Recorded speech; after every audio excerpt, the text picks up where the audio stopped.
Hello friends, welcome to मेनिसात coaching centre again. तो आज के पढ़बो कि প্রায়দ্বীপীয় ভারতের প্রায়দ্বীপীয় ভারতের নদী সম্বন্ধে। ওকে, এই যে প্রায়দ্বীপীয় দেখছেন না, এখান থেকে নর্থ আর এটা হচ্ছে প্রায়দ্বীপীয়, পুরোটা হচ্ছে প্রায়দ্বীপীয়, এই প্রায়দ্বীপীয় অঞ্চলের অংশ। এখান থেকে যদি অঙ্কন করা যায়, এর আগে প্রায়দ্বীপীয় অঞ্চল পড়িয়েছি, তো এখান থেকে প্রায়দ্বীপীয় অঞ্চল, এখানে দণ্ডকারণ্য আছে, ছোটনাগপুর মালভূমি আছে, বিন্ধ্যাচল পর্বত আছে। তো সম্পূর্ণ এগুলো কি মানে কঠোর পাথর দ্বারা তৈরি, এগুলো হচ্ছে একে বলা হয় প্রায়দ্বীপীয় অঞ্চল। এখানে ছোট ছোট পাহাড় আছে, ঠিক আছে। আর উপরে যেটা আছে হিমালয়, হিমালয়টা হচ্ছে উচ্চতম পর্বত। ওকে, তো আজকে পড়ব প্রায়দ্বীপীয় ভারতের নদী সম্বন্ধে। ওকে, তো একটা আছে আপনার পূর্ব ভারতের নদী, যেটা বে অফ বেঙ্গল পড়ে, বঙ্গোপসাগরে জল ফেলে। ওকে, আর একটা আছে ওয়েস্টার্ন ঘাট, মানে পশ্চিম ভারতের নদী, যেটা আরব সাগরে জল ফেলে। তো আরব সাগরের চ্যাপ্টারটা কালকে পড়াবো, মানে অনেক ছোট ছোট নদী আছে, করা যাবে না, অ্যাটলাসটা ভালো করে দেখে নিলে বুঝে যাবেন। তো যেগুলো মুখ্যপক্ষ নদী তাদেরই করেছি, যেগুলো আসার মতো। ওকে, এবং সহায়ক নদী এগুলো। তো লাল লাল যেগুলো দাগ আছে এগুলো হচ্ছে প্রধান নদী, যেগুলো পূর্ব ভারতে বয়ে প্রায়দ্বীপীয় অঞ্চল থেকে বা প্রায়দ্বীপের মালভূমি অঞ্চল থেকে বয়ে বে অফ বেঙ্গলে পড়ে। তো আজকে পড়ব পূর্ব ভারতের নদী। ওকে, পূর্ব ভারতের নদী যেগুলো বে অফ বেঙ্গল পড়ে, বঙ্গোপসাগরে পড়ে বা মোহনা তৈরি করে সেখানে গিয়ে। ওকে, তো চলি শুরু করা যাক। তো তার আগে হিমালয় এবং প্রায়দ্বীপীয় অঞ্চলের ডিফারেন্ট কি, পার্থক্য কি, সেটা সম্বন্ধে একটু জানা দরকার। তো আমি সংক্ষেপে বুঝিয়ে দিচ্ছি। তো প্রায়দ্বীপীয় অঞ্চল হচ্ছে কি বহু পুরনো। প্রায়দ্বীপীয় অঞ্চলটা হচ্ছে এই যে পুরো প্রায়দ্বীপীয় অঞ্চল এখান থেকে আছে না, পুরো প্রায়দ্বীপীয় অঞ্চল যে আছে এটা বহু পুরনো, অনেক হাজার বছর আগে এটা তৈরি হয়েছে। তারপরে হয়েছে হিমালয়। হিমালয় হচ্ছে, ওই জন্য হিমালয়কে জীবন্ত পর্বতমালা বলা হয়। হিমালয় হচ্ছে নতুন পর্বতমালা। হিমালয় কি নতুন পর্বতমালা। ওকে, আর প্রায়দ্বীপীয়টা হচ্ছে বহু পুরনো। তো এর কারণ হচ্ছে প্রায়দ্বীপীয়, এই জন্য প্রায়দ্বীপীয় ছোট ছোট পাহাড় আছে, পর্বত নয়, পাহাড় আছে। তার উচ্চতা কত? মাত্র 800 মিটার হয়। প্রায়দ্বীপ অঞ্চলের পাহাড়ের উচ্চতা, এইসব পাহাড়ের উচ্চতা মাত্র কত হয়? 800 মিটার হয়, প্রায় 800 মিটার। আর হিমালয়ের উচ্চতা কত সেটা তো জানেন, যেটা মাউন্ট এভারেস্ট, 8848 মিটার। আর প্রায় হয় 5300 মিটার। প্রায় কত হয়? 5300 মিটার, যেগুলো আরও শৃঙ্গ আছে।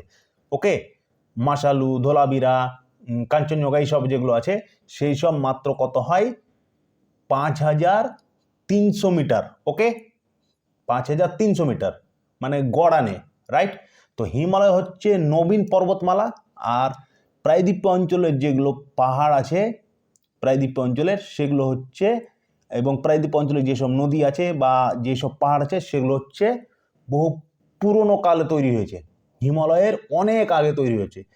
ওকে, ওই জন্য কি হয়েছে, এখানকার নদী আস্তে আস্তে কি হয়েছে, মানে পুরো পাথরে ভরা আছে, এখানে পুরো পাথর এবং রেড সয়েল পাওয়া যায়।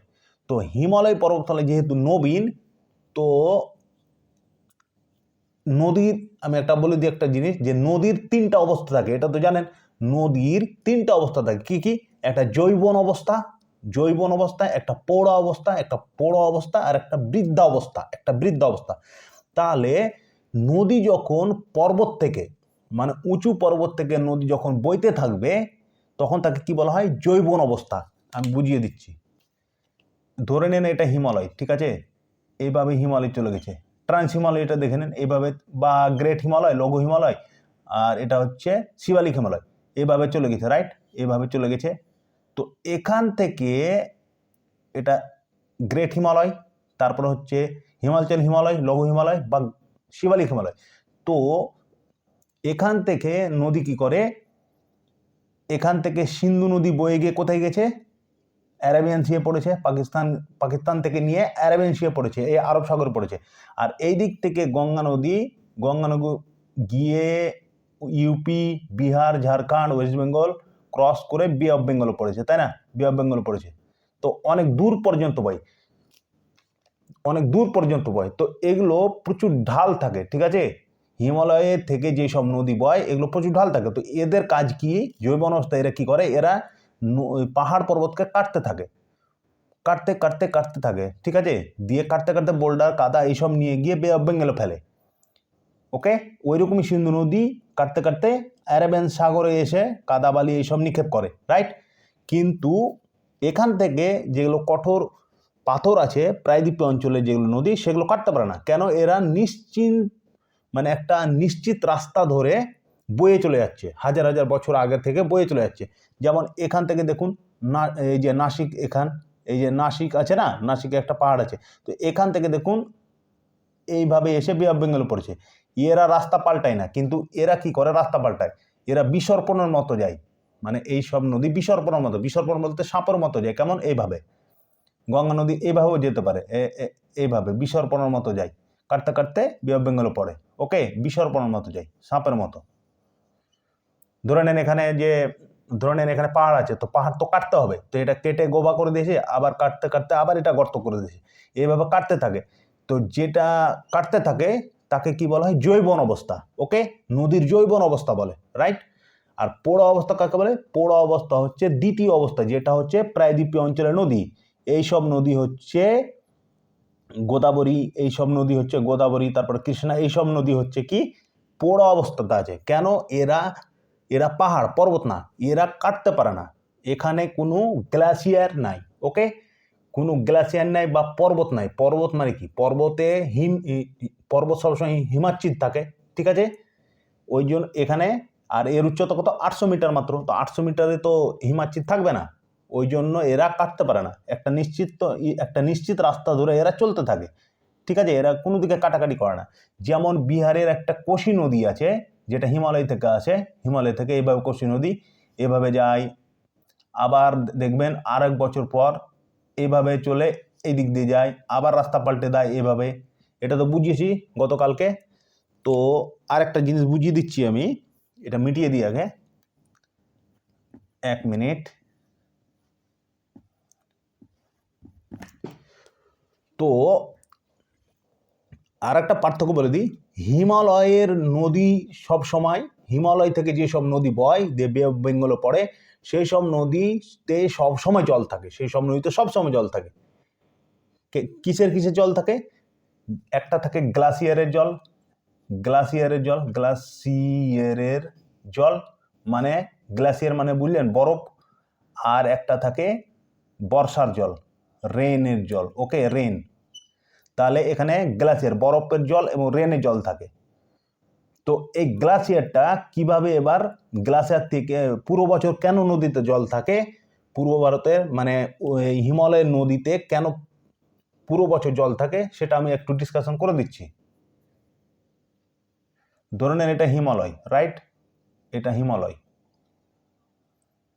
ওকে, এবার এটা হিমালয়। তো এবার এখান থেকে আপনি যদি উঠেন, এদিক থেকে উঠতে যদি থাকে পাহাড়ের উপরে, তো যত উপরে যাবে তত ঠান্ডা অনুভব করবেন না, তত ঠান্ডা অনুভব করবেন। তো একটা কাল্পনিক রেখা এখান থেকে টানা হয়েছে, যেটা মোটামুটি 4400 কিলোমিটার, যেটা মোটামুটি 4400 মিটার বা প্রায় 5000 উঁচু। 5000 উঁচু এখানে, একে বলা হয় হিমরেখা। 5000 উঁচুতে একে বলা হয় হিমরেখা। ওকে, হিমরেখা বলা হয়, হিমরেখা। ওকে, হিমরেখা, এটা একটা কাল্পনিক রেখা, ঠিক আছে। হিমরেখা বলে, কেন বলা হয়? এই যে 4400 মিটার উঁচু বা প্রায় 5000 উঁচুতে সবসময় কি থাকে? এগুলোতে গ্লাসিয়ারে ভর্তি থাকে। গ্লাসিয়ার পুরো সিয়াচেন বিয়াপো এইসব গ্লাসিয়ার নেই, এগুলো ভর্তি হয়ে থাকে বরফ, ঠিক আছে। আর এখানে যে বর্ষা হয়, তো বরফ টাইপের বর্ষা হয়, বর্ষা যে হয় তো বরফ টাইপের বর্ষা হয়, দিয়ে বরফ এসে এখানে জমে যায়। তারপরে গরমের দিনে কি হয়? গরমের দিনে যখন সূর্যের কিরণ লম্বভাবে পড়ে এখানে, তখন কি হয়? এই গ্লাসিয়ার গলতে থাকে এবং গলার ফলে এখান থেকে ধরে নেন সিন্ধু নদী, এখানে এই সিন্ধু নদীতে প্রবেশ করে, এই গ্লাসিয়ারের জল গলে প্রবেশ করে সিন্ধু নদী থেকে অ্যারাবিয়ান সিয়ে পড়ে একটা, আর একটা গঙ্গা নদী এখান থেকে বয়ে এসে বিসর্পণের মতো যেতে যেতে বে অফ বেঙ্গলে পড়ে। ওকে, তাহলে হিমরেখা কাকে বলে বোঝা গেল।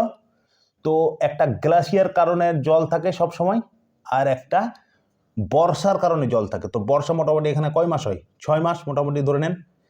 আর গ্লাসিয়ার পুরো বছরই গলতে থাকে, ঠিক আছে। ঠান্ডা মাত্র তো 3 মাস, 9 মাসই ধরে নেন গরম। তো মোটামুটি গ্লাসিয়ার সবসময় গলতেই থাকে, সূর্যের কোনো পড়লে গলতে থাকে। ওই জন্য হিমালয়ের নদীগুলো সব সব হিমালয়ের নদীগুলোতে পুরো বছরই জল থাকে, বুঝলেন, পুরো বছর জল থাকে। কিন্তু যেগুলো মালভূমি অঞ্চল, এই যে প্রায়দ্বীপীয় অঞ্চলের নদীগুলো কি মাত্র 800 মিটার উঁচু।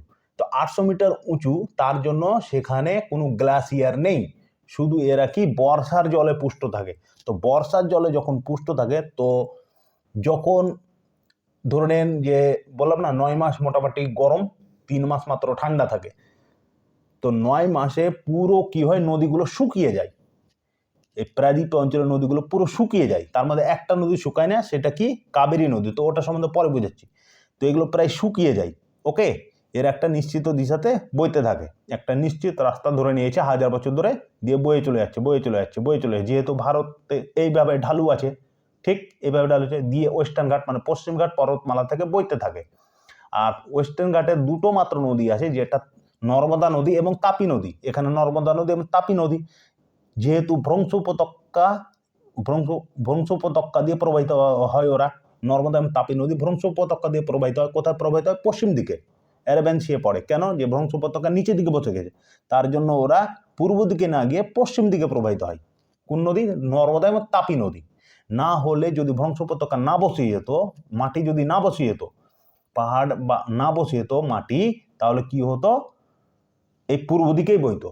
ওকে, তো কারণ হচ্ছে এটাই, আর কিছু না। গ্লাসিয়ারের কারণে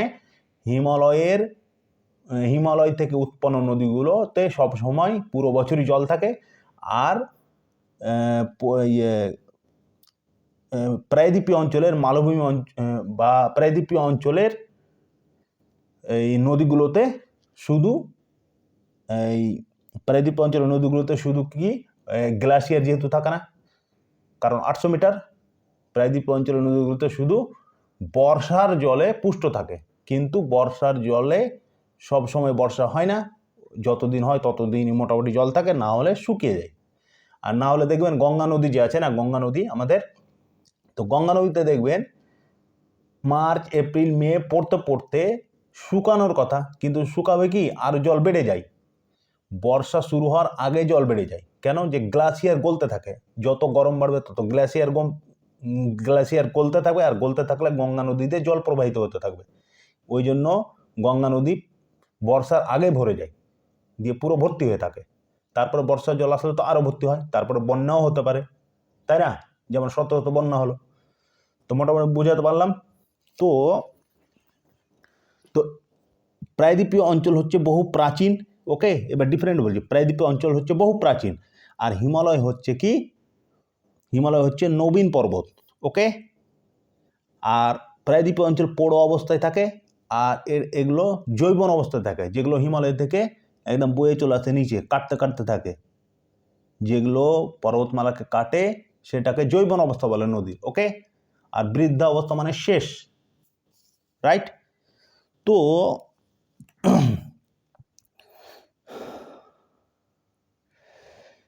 তো এই সব যে আছে না মালভূমি, এই মালভূমি অঞ্চল বা প্রায়দ্বীপীয় অঞ্চল, এগুলো কঠিন পাথর দিয়ে তৈরি, ওই জন্য এরা পাথরের উপর দিয়েই বইতে থাকে।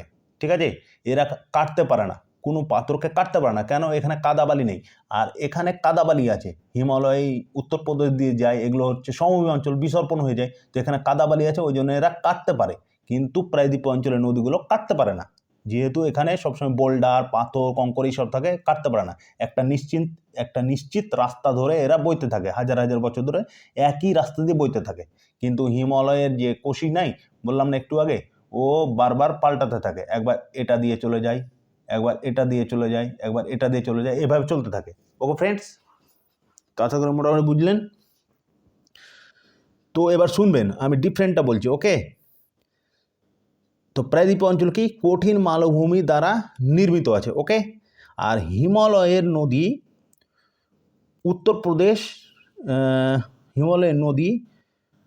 উত্তরপ্রদেশ ও এটা তো বিসর্পণ পড়ালাম না, 1 মিনিট।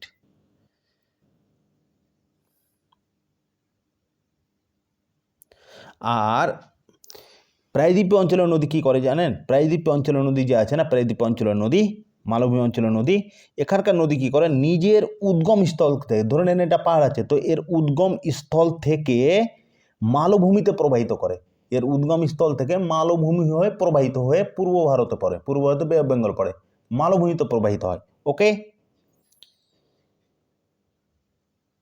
এখানকার নদী একটা নিশ্চিত ঘাটির মাধ্যমে প্রবাহিত হয়, যেটা বললাম আমি মুখে মুখে, নিশ্চিত একটা রাস্তা ধরে নিয়েছে, ওর মাধ্যমে প্রবাহিত হতে চলে যাচ্ছে হাজার বছর ধরে। তো এখানকার নদী মানে ভারতের দ্বিতীয় দীর্ঘতম নদীর নাম হচ্ছে কি প্রায়দ্বীপ অঞ্চলে, যেটা হচ্ছে গোদাবরী নদী, সেটা হচ্ছে 1465 কিলোমিটার। তাহলে গোদাবরী কত কিলোমিটার? 1465 কিলোমিটার। আর ভারতের সবচেয়ে বড় নদী হচ্ছে গঙ্গা, সেটা কত কিলোমিটার দীর্ঘতম? 2525 কিলোমিটার, 2525 কিলোমিটার। ওকে, কেন? যে পর্বত থেকে উঁচু থেকে আসে, তো হিমালয়ের যেসব নদী আছে এগুলো অনেক দূর পর্যন্ত প্রবাহিত হয়, মোহনা পর্যন্ত, অনেক দূর পর্যন্ত, কিন্তু মালভূমি অঞ্চলের নদী অনেক দূর পর্যন্ত প্রবাহিত হয় না, এগুলো ছোট নদী। আর হিমালয় থেকে যেগুলো বয় সেগুলো অনেক বড় নদী, যেমন সিন্ধু নদী, স্যাটেলাইট নদী, ব্রহ্মপুত্র নদী, গঙ্গা নদী। ওকে, বুঝলেন? আর প্রায়দ্বীপীয় নদী, এই যে প্রায়দ্বীপ অঞ্চলের নদীগুলো যে আছে এগুলো মনসুন এরিয়া, বললাম না যে শুধু রেনি মানে বর্ষার জলে পুষ্ট থাকে, বাকি আর না, ওই জন্য শুকিয়ে যায়। ওকে, আর দক্ষিণ ভারতের নদীকে দুই ভাগে ভাগ করা হয়। ওকে, এবার শুনুন, পার্থক্য মোটামুটি বুঝে গেলেন, আমি বলে দিলাম সংক্ষেপে। ওকে, তো দক্ষিণ ভারতের নদীকে দুই ভাগে ভাগ করা হয়, ঠিক আছে? প্রায়দ্বীপীয় নদী যারা আরব সাগরে ফেলে, ওকে, একটা আরব সাগরে পড়ে, তাহলে দক্ষিণ ভারতের যে প্রায়দ্বীপীয় অঞ্চলের নদী আছে দুই ভাগে ভাগ করা হয়, একটা পশ্চিম দিকে পড়ে, যেমন নর্মদা তাপি বললাম, একটা পশ্চিম দিকে পড়ে, একটা অ্যারাবিয়ান সি এর নদী পড়ে, আর একটা পূর্ব দিকের নদী পড়ে। তো আজকে কি পড়বো? পূর্ব দিকের নদী সম্বন্ধে পড়বো। ওকে, তো আজকে কি পড়বো? পূর্ব দিকের নদী সম্বন্ধে পড়বো। কেন? এতটা পড়ানো যাবে না, অনেক বড় ভিডিও হয়ে যাবে। তো এরপর আর একটা পড়বো চ্যাপ্টার, সেটা হচ্ছে পশ্চিম ভারতের নদী, ওটা গতকালকে করব, কমপ্লিট হয়ে যাবে, নদী চ্যাপ্টার শেষ। তারপরে লেক পড়াবো, তারপরে চলে যাব আর্থিক ভূগোলে। ওকে, খনিজ টনিজ এইসব। তো নদী চ্যাপ্টার এরপরে আর একটা পড়াবো, যেটা হচ্ছে পশ্চিম ঘাটের নদী। তো পশ্চিম অ্যারাবিয়ান সিয়ে যেগুলো নদী পড়েছে সে সম্বন্ধে গতকালকে পড়াবো। ওকে, গতকালকে বলছি, আগামীকালকে। আর এখন পড়বো শুধু পূর্ব ভারতের নদী, যেই সব নদী বে অফ বেঙ্গলে পড়েছে, বঙ্গোপসাগরে পড়েছে। তো লেটস স্টার্ট। আশা করি মোটামুটি এই পার্থক্য তো হালকা বুঝিয়ে দিলাম। এবার চলি নদী সম্বন্ধে, রাইট? যেটা আমাদের মেন চ্যাপ্টার, সেটা হচ্ছে নদী। ভেরি ভেরি ইম্পর্টেন্ট, নদী খুব আসে। তো এখান থেকে দেখুন, এখান থেকে একটা নদী এসেছে, এটা কোন নদী? হিমালয় থেকে এসেছে, এটা হিমালয় থেকে। ওকে, এটা হচ্ছে হুগলি নদী, এই যে দেখুন হুগলি নদী, হুগলি লিখাই আছে, হুগলি নদী, এটা হিমালয় থেকে এসেছে, ঠিক আছে? হিমালয় থেকে এসেছে। তো হুগলি নদী এখানে আলোচনার বিষয় নয়, কিন্তু একটু দেখিয়ে দিলাম। এবার কেন দেখলাম তারও কারণ আছে। কেন? একটা প্রায়দ্বীপীয় নদী হুগলির সাহায্যে বে অফ বেঙ্গলে পড়েছে, তার নাম হচ্ছে দামোদর নদী।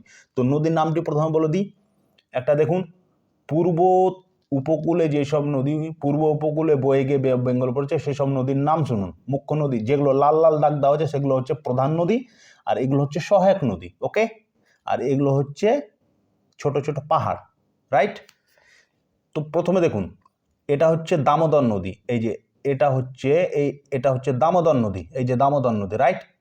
দামোদর নদী এটা, ঠিক আছে? তো দামোদর নদী কি করেছে? দামোদর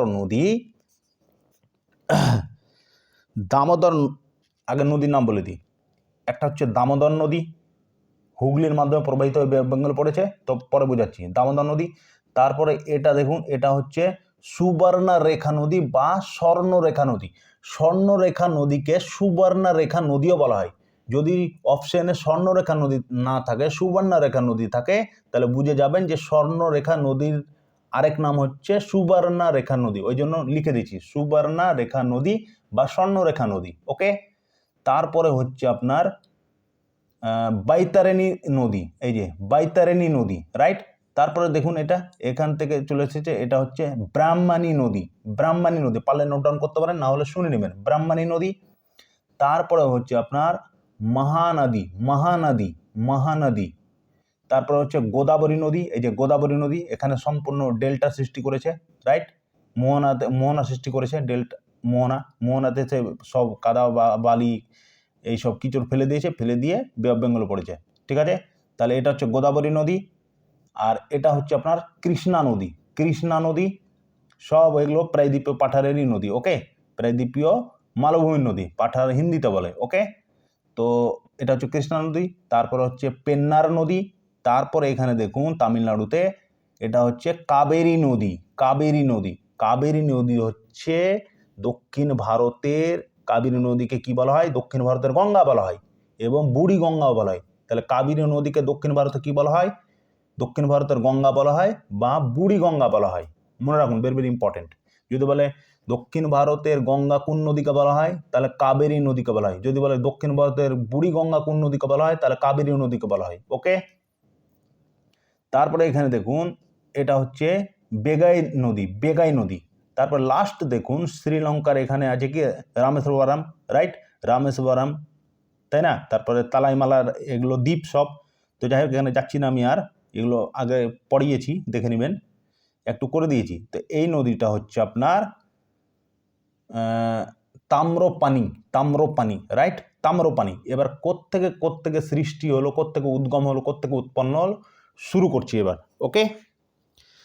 তো নোট ডাউন করলে পারে, হেডলাইন লিখুন দামোদর নদী, ওকে। প্রথমে দামোদর নদী, ঠিক আছে, দামোদর নদী সম্বন্ধে। তো দামোদর নদী কি হয়েছে, এখানে ছোটনাগপুর মালভূমি আছে, রাইট। ছোটনাগপুর মালভূমি এর আগে তো করিয়ে দেখেছি।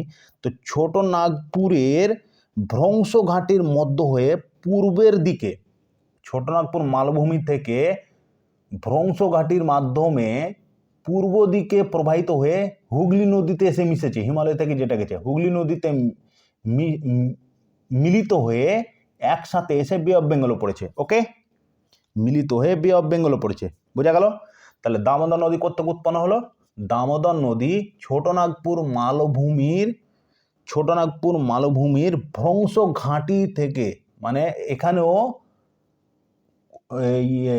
মাটি যে ছিল, ছোট ছোট ছোটনাগপুরের যে মাটি ছিল, রেড সয়েল এইসব বসে গেছে। বসার কারণে এখান থেকে কি হয়েছে, ছোটনাগপুর মালভূমি থেকে নিয়ে এই ভ্রংশঘাটির মাধ্যমে, যদি বলে ভ্রংশঘাটির মাধ্যমে পূর্ব ভারতের একটি নদীর নাম বলুন, যে নদীটি ভ্রংশঘাটির মাধ্যমে প্রবাহিত হয় এবং হুগলি নদীর সাথে মিশে বে অফ বেঙ্গলে পড়ে, তাহলে সেটা হচ্ছে দামোদর নদী, ওকে। ওয়েস্ট বেঙ্গলের দামোদর নদী। তাহলে ছোটনাগপুর মালভূমি থেকে ভ্রংশঘাটির মাধ্যমে হুগলি নদীতে মিলিত হয়ে দামোদর নদী কোথায় পড়েছে? বঙ্গোপসাগরে এসে মিলিত হয়েছে বা পড়েছে। কমপ্লিট, বোঝা গেল এটা। এবার হেডলাইন লিখুন, বেশি কিছু নয়, শুধু উদ্গম পড়াবো, ওকে। আর কিছু নয়, নদী এইটুকু করলেই হলো। তারপরে এটা দেখুন, এটা হচ্ছে সুবর্ণরেখা বা স্বর্ণরেখা। হেডিং লিখুন সুবর্ণরেখা বা স্বর্ণরেখা, ওকে। আর না লিখলে হেডফোনে শুনে নেবেন। তাহলে নেক্সট হচ্ছে সুবর্ণরেখা বা স্বর্ণরেখা নদী, ওকে। তাহলে সুবর্ণরেখা বা স্বর্ণরেখা নদী তিনটি রাজ্য হয়ে প্রবাহিত হয়। এই যে সুবর্ণরেখা দেখছেন না, সুবর্ণরেখা বা স্বর্ণরেখার নদী তিনটি রাজ্য হয়ে প্রবাহিত হয়। কি কি তিনটি রাজ্য? কি কি? একটা হচ্ছে ঝাড়খণ্ড, মনে রাখুন, ঝাড়খণ্ড। স্বর্ণরেখা তো জানেন ঝাড়খণ্ড। একটা হচ্ছে ঝাড়খণ্ড, তারপর ওয়েস্ট বেঙ্গল, তারপর উড়িষ্যা।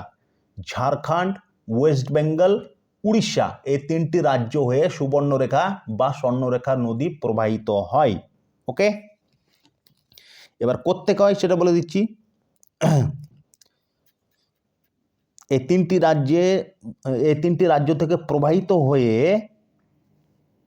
মানে এবার কোত্থেকে উদ্গমটা হয়েছে? স্বর্ণরেখা বা সুবর্ণরেখা কোত্থেকে উদ্গম হয়েছে? উদ্গম হয়েছে স্বর্ণরেখা এখান থেকে উদ্গম হয়েছে। এখানে কি আছে?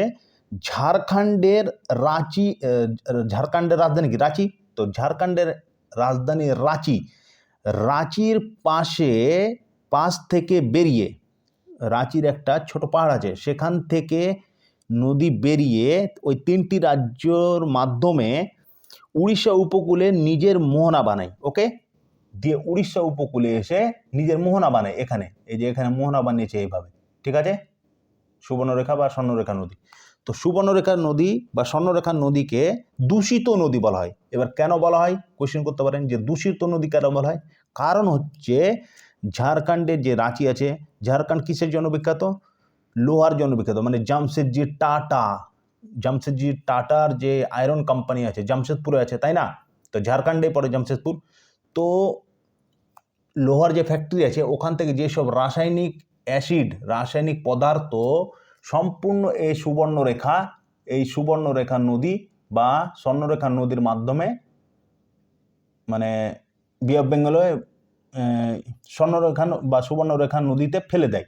ফেলার কারণে এখানে ওই অ্যাসিড এবং বিভিন্ন রকমের কেমিক্যাল, বিভিন্ন রকমের টক্সিন, বিভিন্ন রকমের রাসায়নিক পদার্থের কারণে দূষিত হয়েছে নদী। দিয়ে এই সুবর্ণরেখা বা স্বর্ণরেখা নদীতে কোনো জীবজন্তু পাওয়া যায় না, মাছও অত পাওয়া যায় না, সব কিছু মরে যায় ওই জামশেদজি টাটা কোম্পানির জন্য, বুঝলেন? ওই জন্য একে দূষিত নদী বলা হয়। যদি বলে যে পূর্ব ভারতের একটি দূষিত নদীর নাম বলুন, তাহলে তার নাম হচ্ছে সুবর্ণরেখা বা স্বর্ণরেখা নদী। কোত্থেকে উদ্গম হয়েছে? রাঁচির একটি পাহাড় থেকে উদ্গম হয়েছে। ওকে, কমপ্লিট। দিয়ে উড়িষ্যায় এসে মোহনা বানিয়ে বে অফ বেঙ্গলে পড়েছে। কমপ্লিট। তো ওই যে বললাম না যে কেমিক্যাল এইসব এসে সুবর্ণরেখা নদীকে দূষিত করেছে, তার জন্য এই নদীকে কি বলা হয়? জৈবিক মরুস্থল বলা হয়। কি বলা হয়? জৈবিক মরুস্থল বলা হয়। ওকে। আর স্বর্ণরেখা নদীর পাশেই জামশেদপুর আছে। যদি বলে জামশেদপুর শহরটি কোন নদীর পাশে আছে, তাহলে স্বর্ণরেখা বা সুবর্ণরেখা নদীর পাশেই আছে। জামশেদপুর এগুলো আছে। জামশেদপুর শহরটি কোন নদীর তীরে আছে? সুবর্ণরেখা বা স্বর্ণরেখা নদীর তীরেই আছে। ওকে, কমপ্লিট। এবার লিখুন বৈতরণী রিভার। এই যে বৈতরণী রিভার, বৈতরণী সুবর্ণ করলাম, দামোদর করলাম, এবার বৈতরণী করুন। বৈতরণী রিভার, বৈতরণী, এই যে বৈতরণী, এটা এই যে এখানে একটা পাহাড় আছে বৈতরণী। ওকে, তাহলে বৈতরণী কোত্থেকে উৎপন্ন হয়েছে? তো বৈতরণী রিভার কোত্থেকে উৎপন্ন হয়েছে? উড়িষ্যার কেউঝড় মালভূমি থেকে উদ্গম হয়ে উড়িষ্যার উপকূলে পড়ে। ওকে, তো এই যে বৈতরণী রিভার আছে না, তো বৈতরণী রিভার এটা কি? উড়িষ্যার কেউঝড় একটা মালভূমি, ছোটনাগপুর মালভূমি পড়ে উড়িষ্যা। ওকে, তো কেউঝড় একটা ছোট পাহাড়ের মতো আছে, মালভূমি এবড়ো খেবড়ো হয়, তো ছোট একটা পাহাড়ের মতো আছে এই মালভূমি, এটাকে মালভূমি বলা হয়। তো এই মালভূমির নাম কি? কেউঝড়, মনে রাখুন কেউঝড়। তাহলে কেউঝড়, উড়িষ্যার কেউঝড় থেকে বৈতরণী রিভার কোথায় এসে মোহনা বানাচ্ছে? উড়িষ্যার উপকূলবর্তীতে মোহনা বানিয়ে বঙ্গোপসাগরে পড়েছে। ওকে, তাহলে যদি বলে বৈতরণী নদীর উদ্গমস্থল কোথায়, তাহলে উড়িষ্যার কেউঝড় মালভূমি থেকে উৎপন্ন হয়ে উড়িষ্যার উপকূলবর্তীতে মোহনা বানিয়ে বে অফ বেঙ্গলে পড়েছে। কোন রিভার? বৈতরণী রিভার। কমপ্লিট, মনে রাখবেন ভালো করে।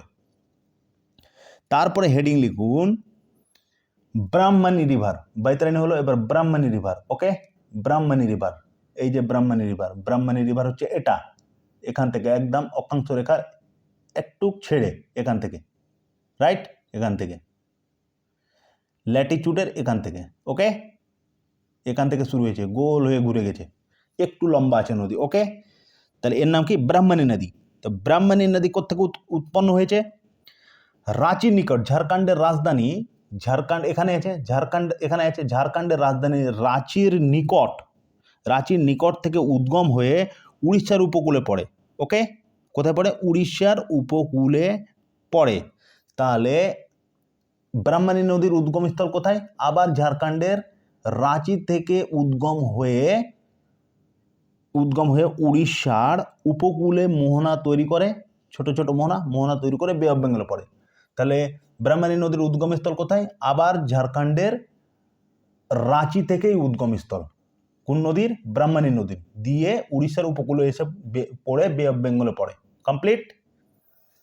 এবার দেখুন মহানদী, মহানদী, ওকে। ইম্পর্টেন্ট গোদাবরী, কৃষ্ণা এগুলো আছে, এইসব ছোট ছোট নদী, ওই জন্য শর্টকাটে ছেড়ে দিচ্ছি। হ্যাঁ, আর ইম্পর্টেন্টগুলো তো করছি, যেমন গোদাবরী আছে, কৃষ্ণা আছে, কাবেরী আছে, ঠিক আছে।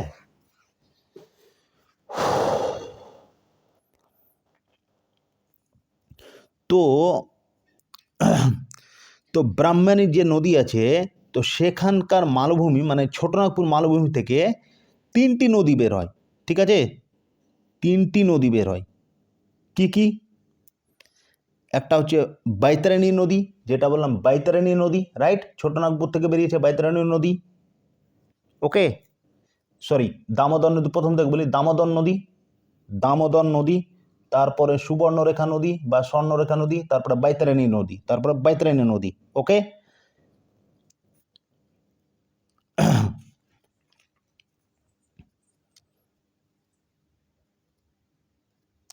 কিন্তু দেখুন ছোটনাগপুর মালভূমি, একটু আমি মিস্টেক করেছি, ক্ষমা করে দেবেন। দেখুন ছোটনাগপুর মালভূমি থেকে 3টি নদী বেরিয়েছে, কি কি? দামোদর নদী, দামোদর নদী ছোটনাগপুর থেকে বেরিয়েছে, সুবর্ণরেখা বা স্বর্ণরেখা নদী ছোটনাগপুর মালভূমি থেকে বেরিয়েছে, বৈতরণী রিভার ছোটনাগপুর মালভূমি থেকে সরি ব্রাহ্মণী রিভার ছোটনাগপুর মালভূমি থেকে বেরিয়েছে, মানে ব্রাহ্মণী রিভার, ব্রাহ্মণী নদী, সুবর্ণরেখা বা স্বর্ণরেখা নদী এবং দামোদর নদী কোথেকে বেরিয়েছে? ছোটনাগপুর মালভূমি থেকে বেরিয়েছে। কিন্তু বৈতরণী যেটা নদী আছে, বৈতরণী নদী, এই যে বৈতরণী নদী, এটা বৈতরণী নদী, ঠিক আছে। বৈতরণী নদী যেটা আছে, সেই নদীটা কি আছে? ছোটনাগপুর মালভূমি থেকে না বেরিয়ে উড়িষ্যার কেওঝর মালভূমি থেকে বেরিয়েছে, বললাম না একটু আগে, এটা কেওঝর, উড়িষ্যার কেওঝর থেকে বেরিয়েছে। ছোটনাগপুর মালভূমি থেকে বৈতরণী নদী ছোটনাগপুর মালভূমি থেকে না বেরিয়ে উড়িষ্যার কেওঝর মালভূমি থেকে বেরিয়েছে, মনে থাকবে। কোশ্চেন এরকমও আসতে পারে যে দামোদর, সুবর্ণরেখা এবং বা স্বর্ণরেখা নদী, এবং যেহেতু ক্রোনোলজিক্যালি আছে, মানে একদম সিরিয়াল আছে, তার জন্য বলছি সিরিয়ালি, তো এরকম অপশানে থাকতে পারে। তারপরে আপনার ব্রাহ্মণী নদী, এই 3টা নদী ছোটনাগপুর থেকে বেরিয়েছে। তার মধ্যে আরেকটা নদী আছে যেটার নাম হচ্ছে বৈতরণী নদী, সেটা কোত্থেকে বেরিয়েছে? তাহলে সেটা বেরিয়েছে ছোটনাগপুর মালভূমি থেকে বেরোয়নি, সেটা বেরিয়েছে উড়িষ্যার কেওঝর মালভূমি থেকে বেরিয়েছে, ওকে। কোন নদী? বৈতরণী নদী, সেটা ছোটনাগপুর থেকে বেরোয়নি, উড়িষ্যার কেওঝর মালভূমি থেকে বেরিয়েছে, মনে রাখুন বৈতরণী নদী, ওকে। বোঝা গেল ফ্রেন্ডস? এবার হেডিং লিখতে পারেন বা শুনে নেবেন যেটা ইচ্ছা। এবার মহানদী, ইম্পর্টেন্ট, মহানদী, এই যে মহানদী, এই যে মহানদী, মহানদীতে দেখুন মোহনা তৈরি হয়েছে, এখান থেকে মহানদী শুরু, সম্পূর্ণ প্রায়দ্বীপীয় অঞ্চল, মালভূমি অঞ্চল, এখান থেকে মহানদী এসেছে, ওকে। তো মহানদী ছত্তিশগড়ের দণ্ডকারণ্য মালভূমি থেকে বেরিয়ে, মানে এখানে দণ্ডকারণ্য মালভূমি আছে, তাই না? দণ্ডকারণ্য মালভূমি এভাবে নাই, দণ্ডকারণ্য মালভূমি এর আগে তো করিয়েছি, এখানে দণ্ডকারণ্য মালভূমি আছে, রাইট। তো ছত্তিশগড় এখানে আছে, তো ছত্তিশগড়ের দণ্ডকারণ্য মালভূমি থেকে, ছত্তিশগড়ের দণ্ডকারণ্য মালভূমি থেকে মহানদী বেরিয়ে উড়িষ্যার কাটাকের পাশে নিজের বদ্বীপ বা ডেল্টা সৃষ্টি করেছে। তাহলে যদি বলে মহানদী নদীর উদ্গমস্থল কোথায়, তাহলে মহানদী নদীর উদ্গমস্থল হচ্ছে ছত্তিশগড় রাজ্যের দণ্ডকারণ্য যেটা মালভূমি আছে, ঠিক আছে। ছত্তিশগড় রাজ্যের এখানে একটা মালভূমি আছে, এটা তো পড়িয়েছি, এখানে দণ্ডকারণ্য মালভূমি, এটা বিন্ধ্যাচল, রাইট। আর এখানে তো মহারাষ্ট্রের যেটা মালভূমি আছে যেখানে কার্পাস চাষ বেশি হয়, রাইট। তো আর এখানে ছোটনাগপুর মালভূমি, তো এটা হচ্ছে দণ্ডকারণ্য মালভূমি। তো ছত্তিশগড় রাজ্যের দণ্ডকারণ্য মালভূমি থেকে মহানদী উৎপন্ন হয়ে উড়িষ্যায় মোহনা সৃষ্টি করেছে বা ডেল্টা সৃষ্টি করেছে বা বদ্বীপ সৃষ্টি করেছে, বদ্বীপ সৃষ্টি করে বে অফ বেঙ্গলে গিয়ে পড়েছে মহানদী, ওকে। তাহলে কোত্থেকে মহানদী সৃষ্টি হয়েছে? ছত্তিশগড়ের দণ্ডকারণ্য মালভূমি থেকে মহানদী উৎপন্ন হয়ে বে অফ বেঙ্গলে পড়েছে, বোঝা গেল ফ্রেন্ডস? এবার হেডিং ডালুন, মহানদী হলো, এবার গোদাবরী, এই যে গোদাবরী, গোদাবরী এইটা দেখুন, একদম পশ্চিম ঘাট থেকে গোদাবরী শুরু হয়েছে, পশ্চিম ঘাট বড়, একটু বড় নদী গোদাবরী, বললাম না 1465 কিলোমিটার। তো ভারতের দ্বিতীয় দীর্ঘতম নদী হচ্ছে গোদাবরী নদী। ওকে, সেটি হচ্ছে 1465 কিলোমিটার দীর্ঘ। ওকে, তো এখান থেকে সৃষ্টি হয়েছে, রাইট। তো গোদাবরী নদী দক্ষিণ ভারতে সবচেয়ে বড় নদী। গোদাবরী হচ্ছে দক্ষিণ ভারতের সবচেয়ে বড় নদী, যার দীর্ঘতম হচ্ছে 1465 কিলোমিটার দীর্ঘ। তো গোদাবরী নদীকে কি বলা হয়? বুড়ি গঙ্গা বলা হয়। ওকে, গোদাবরী নদীকে কি বলা হয়? বুড়ি গঙ্গা বলা হয়। ওকে, তাহলে গোদাবরী নদীকে কি বলা হয়? যদি বলা হয় গোদাবরী নদীকে কি কি বলা হয়, তাহলে বুড়ি গঙ্গা বলা হয়। ওকে,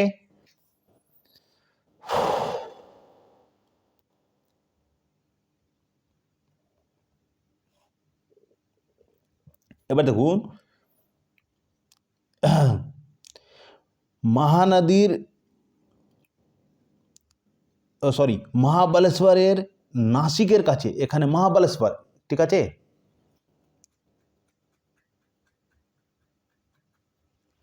মানে গোদাবরী নদীর এবার উদ্গমস্থল কোথায়? তাহলে নাসিকের, এই যে নাসিক নয়, নাসিক, তো নাসিকের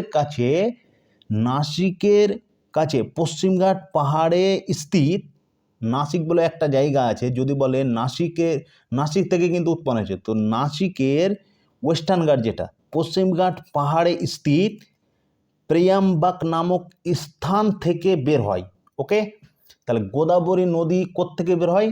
তাহলে নাসিকে পশ্চিমঘাট পাহাড়ে স্থিত নাসিক শহরের পশ্চিমঘাট, এই যে নাসিক শহরের এখানে তো পশ্চিমঘাট পর্বতমালা আছে, তাই না? পশ্চিমঘাট পর্বতমালা অঙ্কন করে নিই, বুঝে নেন, এখান থেকে পশ্চিমঘাট পর্বতমালা আছে, রাইট।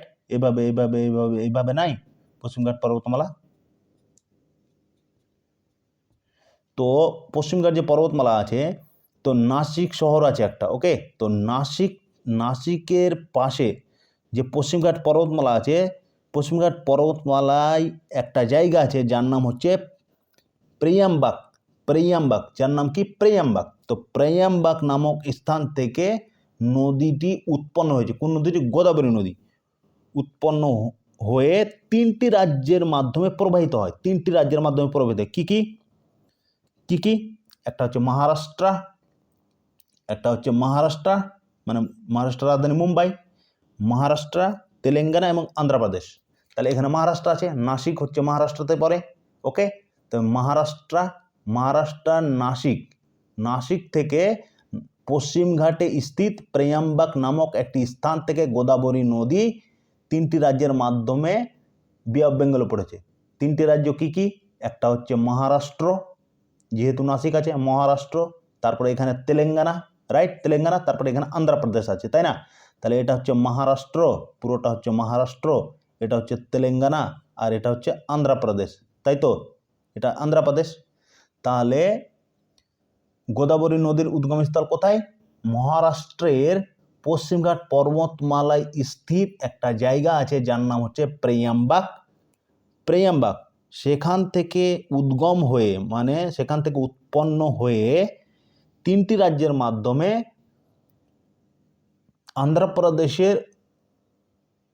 আন্ধ্রপ্রদেশের উপকূলবর্তী তটে মোহনা বানিয়ে বে অফ বেঙ্গলে পড়ে। ওকে, 3টে রাজ্য কি?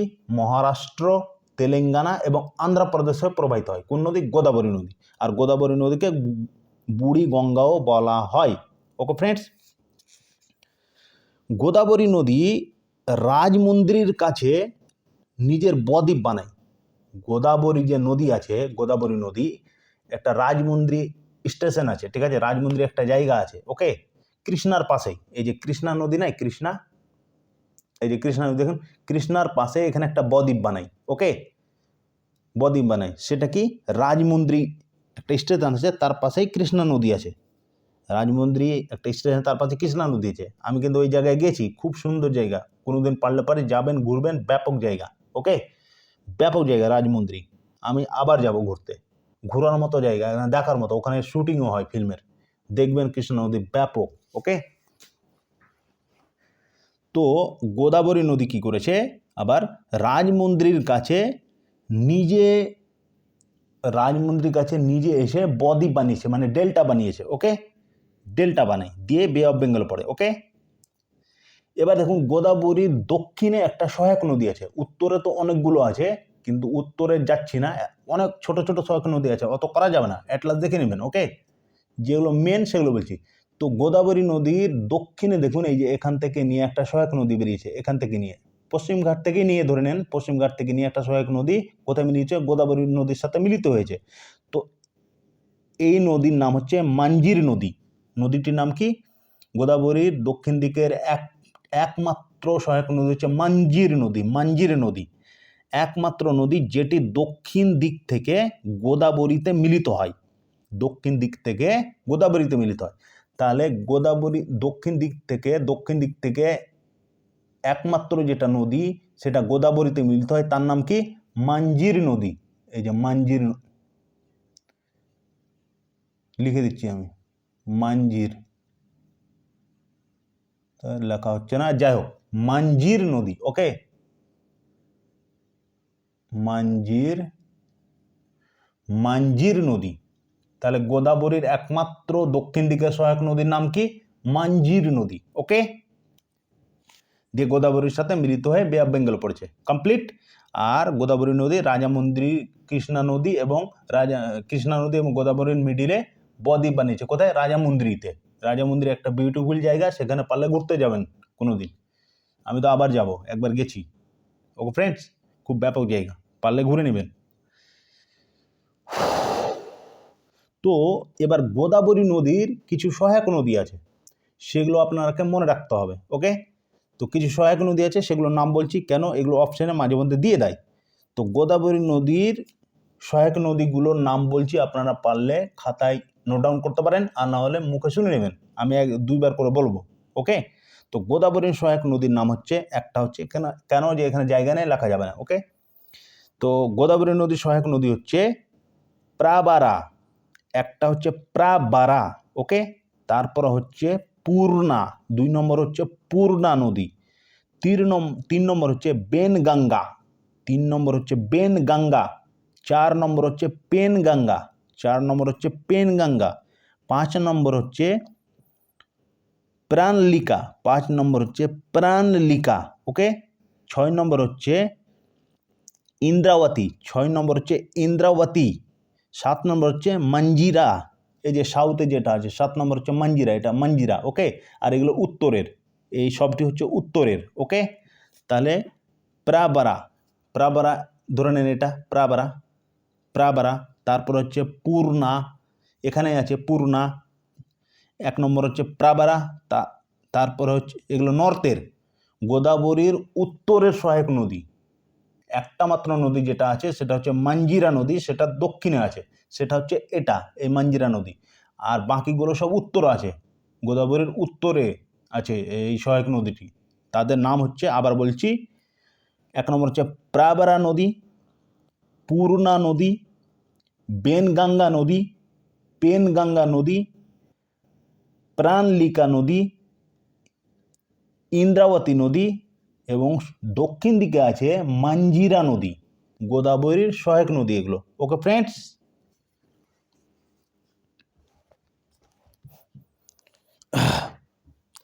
এবার যদি কোশ্চেন আছে যে গোদাবরী নদীর সবচেয়ে বড় সহায়ক নদী কি, তাহলে বেনগঙ্গা। মনে রাখুন, বেনগঙ্গা। গোদাবরীর সবচেয়ে বড় সহায়ক নদীর নাম হচ্ছে বেনগঙ্গা। যদি বলে গোদাবরীর সবচেয়ে বড় সহায়ক নদীর নাম কি, তাহলে বেনগঙ্গা। তাহলে এখানে দুটো জিকে পেয়ে গেলেন, খুব ডিপ কোশ্চিন। যদি বলে গোদাবরী নদীর দক্ষিণের একমাত্র নদীর নাম কি, দক্ষিণের একমাত্র সহায়ক নদীর নাম কি, তাহলে মঞ্জিরা নদী। আর যদি বলে গোদাবরীর সবচেয়ে বড় সহায়ক নদীর নাম কি, তাহলে সেটা হচ্ছে বেনগঙ্গা, BEN, বেন তারপর গঙ্গা। ওকে, বেনগঙ্গা। তাহলে গোদাবরী নদীর সবচেয়ে বড় সহায়ক নদী হচ্ছে বেনগঙ্গা, আর গোদাবরী নদীর একমাত্র দক্ষিণ দিকে যেটা সহায়ক নদী আছে তার নাম হচ্ছে মঞ্জিরা নদী, আর বাকিগুলো উত্তরের সহায়ক নদী যেগুলো বললাম। ওকে, পারলে নোট ডাউন করে নেবেন, না হলে শুনে নেবেন হেডফোনে লাগিয়ে। ওকে ফ্রেন্ডস,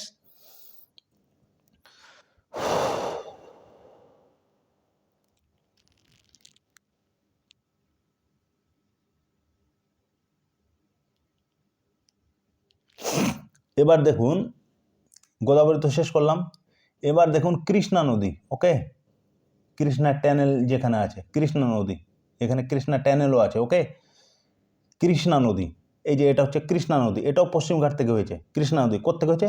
মহাবালেশ্বর পিক থেকে, মহাবালেশ্বর পিক থেকে। তো যাই হোক, তো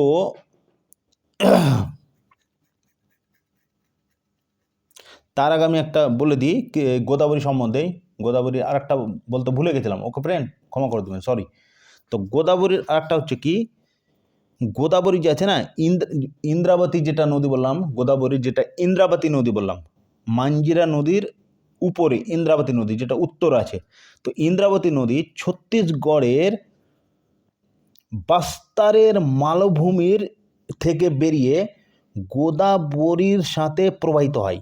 ওকে, তাহলে গোদাবরী নদী, গোদাবরীর উত্তরের একটা সহায়ক নদী আছে যার নাম হচ্ছে ইন্দ্রাবতী। ইন্দ্রাবতী নদী, ইন্দ্রাবতী নদী কোত্থেকে উৎপন্ন হয়েছে? উড়িষ্যার বাস্তার বলে একটা জায়গা আছে। এখানে তো উড়িষ্যা আছে, তো উড়িষ্যার বাস্তার বলে একটা জায়গা আছে যেখানে টিনের জন্য বিখ্যাত। বাস্তার টিনের জন্য বিখ্যাত, বাস্তার খনি। তো ওই খনি থেকে উৎপন্ন হয়ে, উড়িষ্যার বাস্তার খনি থেকে উৎপন্ন হয়ে গোদাবরী নদীর সাথে মিলিত হয়ে বে অফ বেঙ্গলে পড়েছে। কোন নদী? ইন্দ্রাবতী নদী। ইন্দ্রাবতী নদী, তিনটা জিকে হয়ে গেল। Right, complete. আশা করি বুঝে গেছেন নদীর নাম কি? ইন্দ্রাবতী নদী। বোঝা গেল? এবার হেডিং লিখুন নেক্সট, কৃষ্ণা নদী। এই যে কৃষ্ণা ট্যানেল বললাম না, কৃষ্ণা নদী, এই যে এটা হচ্ছে কৃষ্ণা নদী। ওকে, তো কৃষ্ণা নদী কোথায় সৃষ্টি হয়েছে? কৃষ্ণা নদী, তার আগে একটু বলি, কৃষ্ণা নদী হচ্ছে দক্ষিণ ভারতের দ্বিতীয়তম নদী, দক্ষিণ ভারতের দ্বিতীয় বড় নদী। কৃষ্ণা নদী হচ্ছে দক্ষিণ ভারতের সেকেন্ড নদী। ওকে, তো তো কৃষ্ণা নদী কোথেকে উৎপন্ন হয়েছে? কৃষ্ণা নদী দেখে নেন এখান থেকে। কৃষ্ণা নদী পশ্চিমঘাট পর্বতমালার মহাবালেশ্বর পিক, মহাবালেশ্বর শৃঙ্গ থেকে উৎপন্ন হয়ে, মহাবালেশ্বর শৃঙ্গ থেকে উৎপন্ন হয়ে চারটি রাজ্যের মাধ্যমে প্রবাহিত হয়েছে। এবার চারটি রাজ্য কি কি? চারটি রাজ্য হচ্ছে, একটা হচ্ছে মহারাষ্ট্র, এখান থেকে মহারাষ্ট্র, মানে ম্যাপে হয়তো বোঝা যায় না, অ্যাটলাস দেখলে বুঝে যাবেন। এখান থেকে মহারাষ্ট্র ধরে নেন, ঠিক আছে, মহারাষ্ট্র। ওকে, মহারাষ্ট্র, তারপরে কর্ণাটকা, কর্ণাটকাও পড়ে যাচ্ছে, কর্ণাটকা। রাইট, মহারাষ্ট্র, কর্ণাটকা, এখানে কর্ণাটকা, তারপর তেলেঙ্গানা পড়ছে এখানে, তেলেঙ্গানা, তারপর আন্ধ্রপ্রদেশ। তো চারটি রাজ্যের মাধ্যমে প্রবাহিত হয়ে বে অফ বেঙ্গলে পড়েছে। রাইট, তো যদি বলে কৃষ্ণা নদী উদ্গম হয়েছে কোত্থেকে? কৃষ্ণা নদী উদ্গম হয়েছে, এই যে দেখুন এখানে পিক যে আছে শৃঙ্গ, তাহলে এটা হচ্ছে মহাবালেশ্বর পিক। তো কৃষ্ণা নদীর উদ্গমস্থল হচ্ছে মহাবালেশ্বর শৃঙ্গ থেকে, এটা হচ্ছে মহাবালেশ্বর শৃঙ্গ। মহাবালেশ্বর শৃঙ্গ থেকে উৎপন্ন হয়ে কৃষ্ণা নদী চারটি রাজ্যের মাধ্যমে প্রবাহিত হয়ে বে অফ বেঙ্গলে পড়েছে। এবার চারটি রাজ্যের নাম কি? একটা হচ্ছে মহারাষ্ট্র, তারপর হচ্ছে কর্ণাটক, তারপর হচ্ছে তেলেঙ্গানা, তারপর হচ্ছে আন্ধ্রপ্রদেশ। আন্ধ্রপ্রদেশে গিয়ে ডেল্টা তৈরি করেছে, ডেল্টা তৈরি করার পর বে অফ বেঙ্গলে পড়েছে। কোন নদী? কৃষ্ণা নদী। বোঝা গেল ফ্রেন্ডস? ভেরি ভেরি ইম্পর্টেন্ট এটা। ওকে, তো কৃষ্ণা নদী কি করেছে? বিজয়ওয়াড়ার পাশে ডেল্টা বানিয়েছে, মানে বদ্বীপ বানিয়েছে। যেমন গোদাবরী রাজামন্দিরের কাছে ডেল্টা বানিয়েছে, ওইরকম কৃষ্ণা নদী কী করেছে?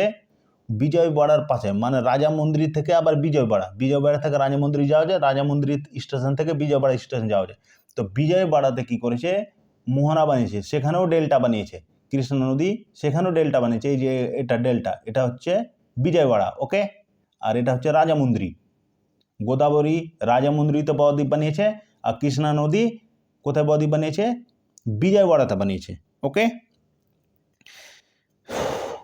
কৃষ্ণা এবং গোদাবরীর ডেল্টা একসাথে মিলিত হয়ে গেছে। তো এইভাবে কি হয়েছে? কৃষ্ণা নদী এবং গোদাবরী যে নদী আছে, এটা কৃষ্ণা নদী, এটা গোদাবরী নদী। তো গোদাবরী নদীর ডেল্টা এবং কৃষ্ণা নদীর ডেল্টা দেখুন একসাথে মিলিত হয়ে গেছে, দিয়ে একটা বড় ডেল্টা তৈরি হয়ে গেছে। তাহলে গোদাবরী নদী, যদি বলে কোন কোন নদীর ডেল্টা একসাথে মিলিত হয়ে গেছে, তাহলে গোদাবরী নদী এবং কৃষ্ণা নদীর ডেল্টা বা বদ্বীপ একসাথে মিশে গেছে বা মিলিত হয়ে গেছে। ওকে,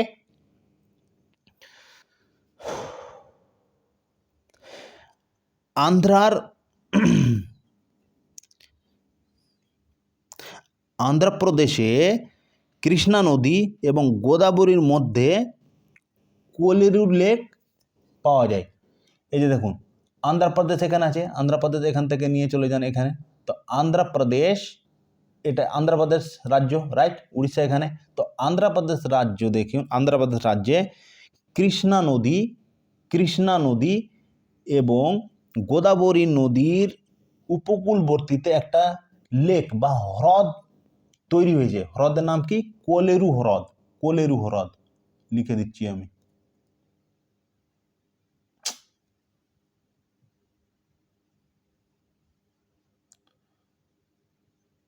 কোলেরু লেক, বুঝে যান। হ্যাঁ, তাহলে এই যে কোলেরু লেক, এটা হচ্ছে কোলেরু লেক, উপকূলবর্তীতে হয়েছে। তাহলে আন্ধ্রপ্রদেশ যদি বলে কোলেরু লেক কোন রাজ্যে আছে, তাহলে আন্ধ্রপ্রদেশ রাজ্যে কোলেরু লেক আছে।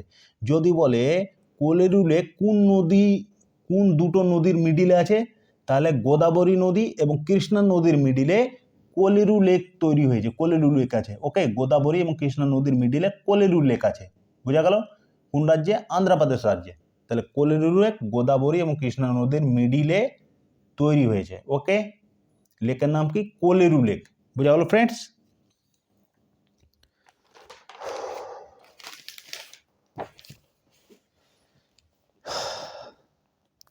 এবার আবার কৃষ্ণা নদীর, বললাম না যে গোদাবরী কৃষ্ণা এগুলো ইম্পর্টেন্ট, তো এগুলো সহায়ক নদী লিখতে হবে। গোদাবরী তো বলে দিলাম, হয় নোট ডাউন করে নেবেন, আর না হলে হেডফোন শুনে নেবেন, হয়ে যাবে, আর না হলে অ্যাটলাস ভালো করে দেখে নেবেন, কমপ্লিট হয়ে যাবে। এবার কৃষ্ণা নদীর কিছু সহায়ক নদী আছে। কৃষ্ণা নদীর সহায়ক নদী নাম বলছি, ভালোভাবে মেমোরিতে ঢুকে নেন, আর না হলে নোট ডাউন করুন, আর না হলে এই 2-1বার হেডফোনে শুনবেন, হয়ে যাবে। তো কৃষ্ণা নদীর সহায়ক নদী হচ্ছে 1 নম্বর তুঙ্গভাদ্রা। কৃষ্ণা নদীর সহায়ক নদী, এই যে কৃষ্ণা নদী আছে না, কৃষ্ণা নদীর এখানে ছোট ছোট সহায়ক নদী অনেক আছে, তো আমি করিনি, অ্যাটলাস দেখলে বুঝে যাবেন, ঠিক আছে। তো তুঙ্গভদ্রা 1 নম্বর হচ্ছে তুঙ্গভদ্রা। ওকে, 2 নম্বর হচ্ছে ঘাটপ্রাভা। 3 নম্বর হচ্ছে মালপ্রভা। 4 নম্বর হচ্ছে দুধগঙ্গা। 5 নম্বর হচ্ছে পঞ্চগঙ্গা। 6 নম্বর হচ্ছে ভীমা। 7 নম্বর হচ্ছে কোয়েনা। 8 নম্বর হচ্ছে মুসি নদী। ওকে, 8 নম্বর কি? মুসি নদী। তো আবার বলছি, কৃষ্ণা নদীর সহায়ক নদীগুলোর নাম মনে রাখবেন। ওকে, তাহলে প্রথমটা হচ্ছে তুঙ্গভদ্রা, তারপর হচ্ছে ঘাটপ্রভা, তারপর হচ্ছে মালপ্রভা, তারপর হচ্ছে দুধগঙ্গা, তারপর হচ্ছে পঞ্চগঙ্গা, তারপর হচ্ছে ভীমা, তারপর হচ্ছে কোয়েনা নদী, তারপর হচ্ছে মুসি নদী। ওকে,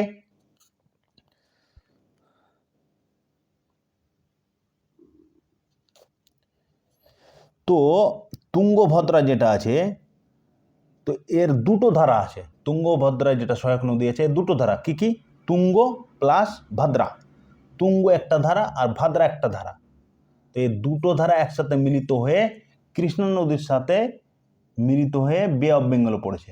ওকে, তুঙ্গ এবং ভাদ্রা দুটো ধারা মিলিত হয়ে কৃষ্ণা নদীর সাথে মিলিত হয়ে বে অফ বেঙ্গলে পড়েছে। বোঝা গেল ফ্রেন্ডস?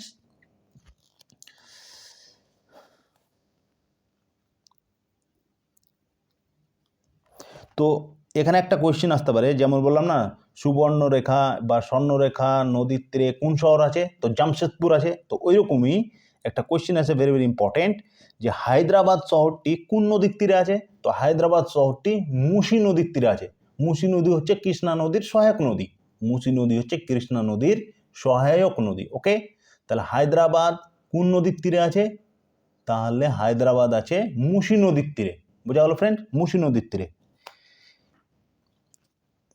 এবার নেক্সট এবার লিখুন পেন্নার নদী। এই যে পেন্নার নদী। ওকে, নদী চ্যাপ্টার খুব কড়া হয়, বুঝলেন? পেন্নার নদী, তো কষ্ট করতে হবে, না হলে বুঝতে পারছেন পরীক্ষায় পাশ করা মুশকিল। ওকে, পেন্নার নদী কৃষ্ণা এবং গোদাবরী নদীর মধ্যে অবস্থিত। পেন্নার নদী কোথায় অবস্থিত? কৃষ্ণা এবং গোদাবরী নদীর মধ্যে অবস্থিত। পেন্নার নদী কর্ণাটকার কোলার খনি থেকে উৎপন্ন হয়ে অন্ধ্রপ্রদেশ উপকূলে পড়েছে। ওকে, তো পেন্নার নদী, এই যে পেন্নার নদী আছে, পেন্নার নদী যে আছে না, এটা কার কার মধ্যে অবস্থিত? এই যে গোদাবরী এবং কৃষ্ণা নদীর পাশেই অবস্থিত। ওকে, পেন্নার নদী ওদের পাশেই অবস্থিত। তো পেন্নার নদী কোত্থেকে উৎপন্ন হয়েছে? এই যে পেন্নার নদী কোত্থেকে উৎপন্ন হয়েছে? পেন্নার নদী উৎপন্ন হয়েছে এখানে কর্ণাটক রাজ্য আছে। তো কর্ণাটকাতে খনি আছে, কোলার খনি, জানেন তো, পান্না এবং কোলার খনি, যেখানে হীরা পাওয়া যায়, পান্না এবং কোলার খনি। তো কর্ণাটকার কোলার খনি থেকে উৎপন্ন হয়ে অন্ধ্রপ্রদেশে পড়েছে। ওকে, পেন্নার নদী কর্ণাটকার কোলার বলে একটা জায়গা আছে, কোলার ডিস্ট্রিক্ট, যেখানে খনি আছে, কোলার খনি, ওখান থেকে সৃষ্টি হয়ে, ওখান থেকে এই যে এটা কর্ণাটকার কোলার খনি, এটা কোলার খনি। ওকে, তো কর্ণাটকা এখান থেকে পড়ছে, ধরে নেন কর্ণাটকা। তো কর্ণাটকার এটা কোলার খনি, এই কোলার খনি থেকে উৎপন্ন হয়ে বে অফ বেঙ্গলে পড়ে পেন্নার নদী। কর্ণাটকার কোলার খনি থেকে উৎপন্ন হয়ে বে অফ বেঙ্গলে পড়ে পেন্নার নদী। তো পেন্নার নদীর উদ্গমস্থল কোথায়? কর্ণাটকার কোলার ডিস্ট্রিক্ট বা কোলার খনি। ওকে, বোঝা গেল?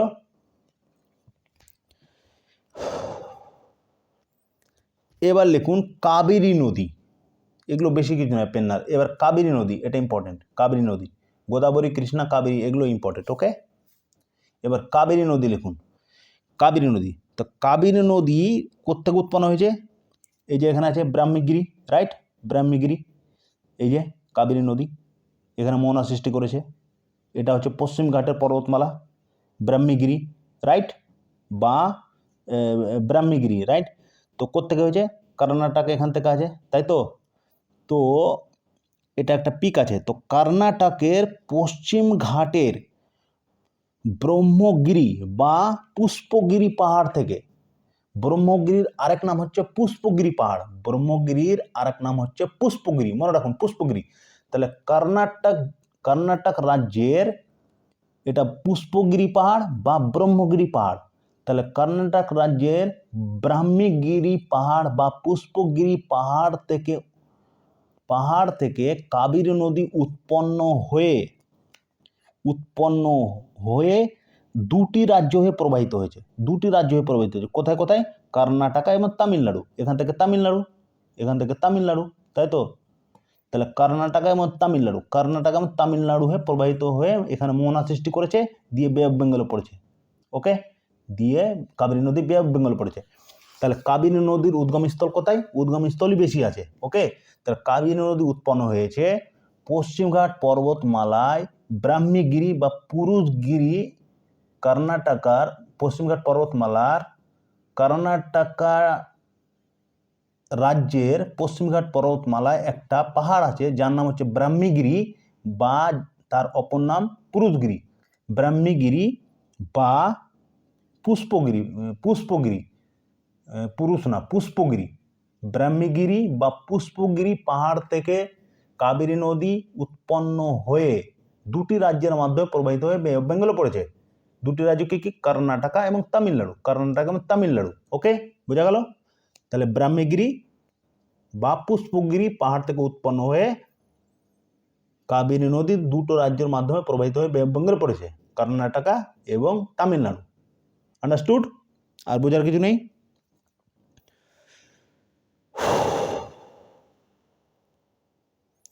কাবেরী নদীকে দক্ষিণ ভারতের গঙ্গা বলা হয়। ওকে, একটু আগে বললাম যে কোন নদীকে দক্ষিণ ভারতের গঙ্গা বলা হয়, তাহলে কাবেরী নদীকে দক্ষিণ ভারতের গঙ্গা বলা হয়।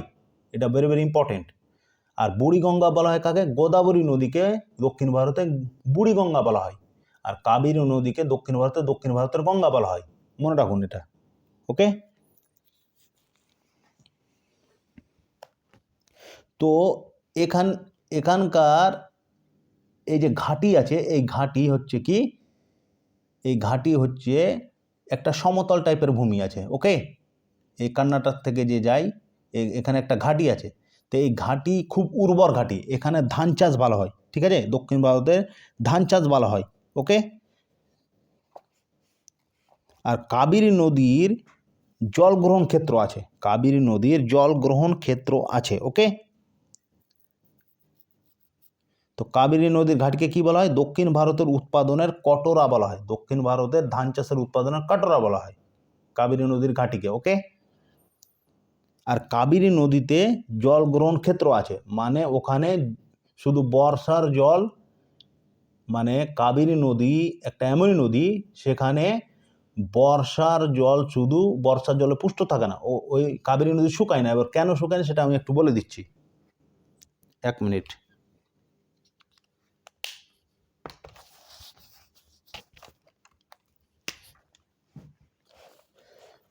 এটা হচ্ছে কি অ্যারাবিয়ান সি, তাই তো? এটা অ্যারাবিয়ান সি। তো অ্যারাবিয়ান সি এটা সাগর, তো পুরো সি সমুদ্র। তো অ্যারাবিয়ান সি, এই যে দেখুন এখান থেকে চলে গেল, তীর চিহ্ন দিয়ে দেন। অ্যারাবিয়ান সি কী করলো, এখান থেকে অ্যারাবিয়ান সি, বললাম না যে কাবেরী নদীর দুটো জল গ্রহণ ক্ষেত্র আছে, ওই জন্য পুরো বছর কাবেরী নদীতেই জল থাকে। একমাত্র যেটা দক্ষিণ ভারতের নদী সেটা হচ্ছে কাবেরী নদী। ওই কাবেরী নদীতে সব সময় জল থাকে, ওই গ্লাসিয়ারের মতো। কিন্তু এখানে গ্লাসিয়ার নেই, কিন্তু এর কারণ আছে। কারণটা কি ভালো করে বুঝে যান। এই কারণে কাবেরী নদী শুকায় না, বাকিগুলো শুকিয়ে যায়, কিন্তু একমাত্র কাবেরী নদী শুকায় না। এটাও একটা ভেরি ভেরি ইম্পর্টেন্ট কোশ্চিন, যে দক্ষিণ ভারতের কোন নদী শুকায় না পুরো বছর, বা কেন শুকায় না? তাহলে একমাত্র কাবেরী নদী শুকায় না। এবার তার কারণটা কি আমি বলে দিচ্ছি। তার কারণ হচ্ছে অ্যারো চিহ্ন দেখছেন তো, এটা হচ্ছে Arabian Sea, right? Arabian Sea. তো অ্যারাবিয়ান সি থেকে জল যখন গরম হয়, গরম হওয়ার পরে, জল যখন গরম হয়, গরম হওয়ার পর কী হয়, আর্দ্র হয়ে, জল আর্দ্র হয়ে উপর দিকে উঠে, তাই তো? উপর দিকে উঠে বাদল সৃষ্টি করে, বাদল সৃষ্টি হয়ে পশ্চিম ঘাটের ব্রাহ্মীগিরিতে, ডাইরেক্ট ব্রাহ্মীগিরিতে এসে ধাক্কা লাগে, রাইট? বাদলটা এসে ব্রাহ্মীগিরিতে ধাক্কা লাগে, আর যেমনই ধাক্কা লাগে তখন প্রচুর পরিমাণে বৃষ্টি হয়। এখানে প্রচুর পরিমাণে বৃষ্টি হয়। বৃষ্টি হওয়ার ফলে অনেক জল বেড়ে যায়। এক তো এমনি বর্ষা হয়, তারপরে আবার এই ব্রাহ্মীগিরি বা পুষ্পগিরিতে ধাক্কা লাগার ফলে, বাদল ধাক্কা লাগার ফলে প্রচুর বৃষ্টি হয়। ওই বৃষ্টিপাতের ফলে এখানে ঘাটি সৃষ্টি হয়েছে, এবং ধানের জন্য বিখ্যাত জায়গা এটা। ওই জন্য কাবেরী নদীর ঘাটিকে কি বলা হয়? ধান উৎপাদনের, দক্ষিণ ভারতের ধান উৎপাদনের কটোরা বলা হয়। তো ওই জন্য এখানে ধান উৎপাদন বেশি হয়। তো ওই জন্য এখানে প্রচুর জল থাকে। তো দুটো জল গ্রহণ ক্ষেত্র, তো এটা একটা জল গ্রহণ ক্ষেত্র, আরব সাগর থেকে একটা পাই। এবার ব্রাহ্মীগিরিতে বাদল যখন টাচ করে, ধরে নেন সাগরের জল গরম হলো, গরম হওয়ার পর সূর্যের তাপে গরম হলো, সূর্য জল শোষণ করে নিল, জল শোষণ করার বাদল হলো উপরে মহাকাশ বলছে আকাশে, বাদল ঘনীভূত হলো, ঘনীভূত হয়ে ডাইরেক্ট এখানে এসে ধাক্কা লাগলো ব্রাহ্মীগিরি বা পুষ্পগিরিতে। ধাক্কা লাগার ফলে বর্ষা, যতটা বাদলে বর্ষা ছিল, বরফ ছিল, সব ঢেলে দিল। বরফ তো না, বর্ষা ঢালার ফলে কাবেরী নদীতে জল ভর্তি গেল। তো এটা হচ্ছে দুটো জলগ্রহণ ক্ষেত্রের মধ্যে একটা জলগ্রহণ ক্ষেত্র। তো একটা জলগ্রহণ ক্ষেত্র কোত্থেকে পাচ্ছে? আরব সাগরের দক্ষিণ পশ্চিম থেকে পাচ্ছে। এটা হচ্ছে দক্ষিণ, রাইট? আর এটা হচ্ছে পশ্চিম। তাহলে দক্ষিণ পশ্চিম জলগ্রহণ ক্ষেত্র, তাহলে দক্ষিণ পশ্চিম জলগ্রহণ ক্ষেত্র থেকে কাবেরী নদী, দক্ষিণ পশ্চিম জল গ্রহণ ক্ষেত্র থেকে কাবেরী নদী জল পাচ্ছে। দক্ষিণ পশ্চিম, এটা তো দক্ষিণ, পুরো দক্ষিণ। তাহলে পশ্চিম এবং দক্ষিণ, তো দক্ষিণ পশ্চিম জল গ্রহণ ক্ষেত্র এটা একটা। আর একটা আসছে কি উত্তর পূর্ব জলগ্রহণ, পূর্ব দক্ষিণ জলগ্রহণ ক্ষেত্র। ওকে, এবার পূর্ব দক্ষিণ জলগ্রহণ ক্ষেত্র কি? এটা হচ্ছে বে অফ বেঙ্গল, রাইট? বঙ্গোপসাগর। তো বঙ্গোপসাগর এখান থেকে আছে, রাইট?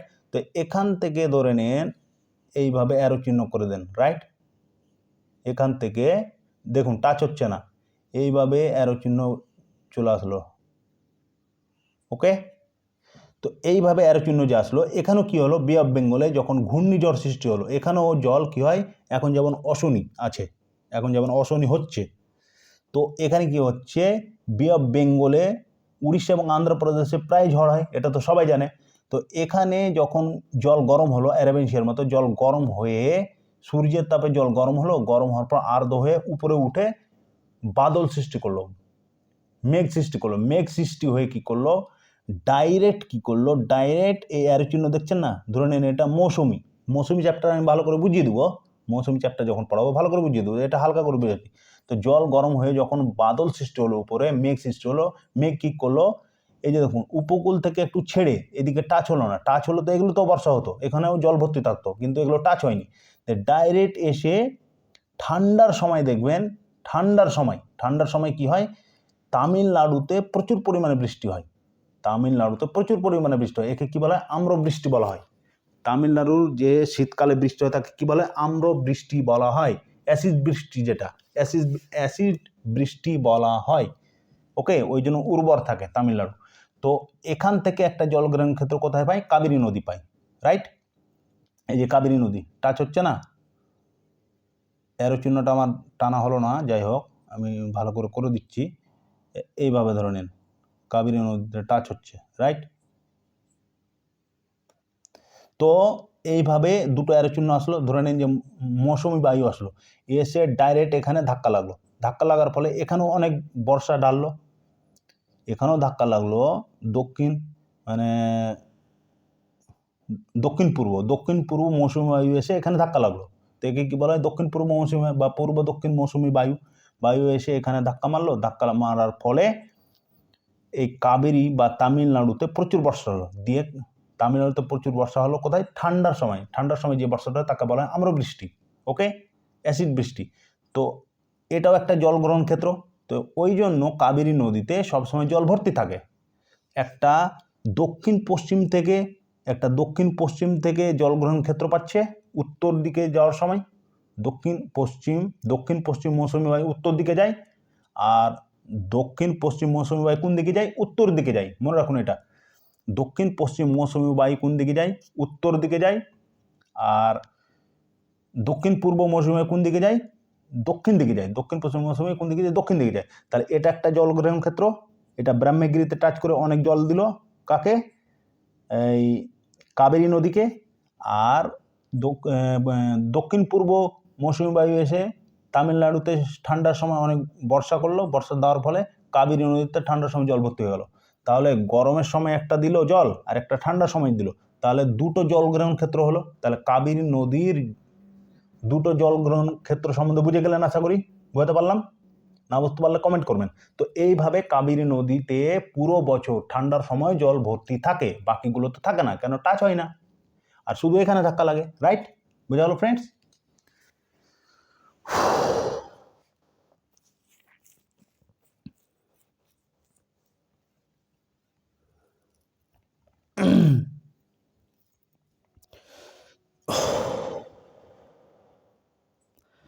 তো কাবেরী যে নদী আছে, তো কোন কোন রাজ্যের মাধ্যমে প্রবাহিত হয়, কাবেরী নদী কোন কোন রাজ্যের মাধ্যমে প্রবাহিত হয়, তামিলনাড়ু, কেরালা, অন্ধ্রপ্রদেশ, কর্ণাটকা। তামিলনাড়ুতে পড়ছে একটা, এটা কেরালায় পড়ছে, একটা অন্ধ্রপ্রদেশে গিয়ে জমা হচ্ছে, রাইট, অন্ধ্রপ্রদেশ, আর কর্ণাটক থেকে তো সৃষ্টি হয়েছে, রাইট, কর্ণাটকে ব্রহ্মগিরি থেকে এখান পর্যন্ত কর্ণাটকা, তাই তো। তাহলে কর্ণাটকা এটা কেরালা, এখান থেকে হবে কর্ণাটকা, কেরালা আর তামিলনাড়ু, কর্ণাটকা, কেরালা, তামিলনাড়ু, এই তিনটি রাজ্যের মাধ্যমে কাবেরী নদী প্রবাহিত হয়। আর দুটি জলগ্রহণ ক্ষেত্র সম্বন্ধে আশা করি বুঝাতে পেরেছি। যদি বুঝাতে পারি তো অবশ্যই কমেন্ট করুন, লাইক করুন, আর যদি না বুঝাতে পারি, আমারও ভুল হতে পারে, তাহলে আমাকে কমেন্ট বলবেন যে এইরকম না এইরকম, আমি ভালো করে আরও বুঝিয়ে দেবো। আর মৌসুমি চ্যাপ্টার যখন পড়াবো তখন মৌসুমি বায়ু সম্বন্ধে ভালো করে বুঝিয়ে দেবো, দক্ষিণ পশ্চিম মৌসুমি বায়ু কী, তারপরে পূর্ব দক্ষিণ মৌসুমি বায়ু কী, দক্ষিণ পূর্ব মৌসুমি বায়ু কী, এটা বায়ু চ্যাপ্টার বুঝিয়ে দেবো, ওকে ফ্রেন্ডস। তো এবার কাবেরীর সহায়ক নদী আমি মুখে বলছি, পারলে নোট ডাউন করে নেবেন, নাহলে শুনে নেবেন। তো কাবেরীর কিছু সহায়ক নদী হচ্ছে, সেটা হচ্ছে কি, এক নম্বর হচ্ছে সিস্তা নদী, সিস্তা নদী, আরাবাতী নদী, হেমবাতী নদী, কেন এখানে করা যায়নি বুঝলেন, ওটা অ্যাটলাসে দেখে নেবেন, ওকে। হেমবাতী নদী, আম্রাবতী তো নাম শুনেছেন, আম্রাবতী নদী, কামিনী নদী, ভাবানী নদী, লক্ষ্মণ তীর নদী, লোকপাল তীর নদী, ওকে।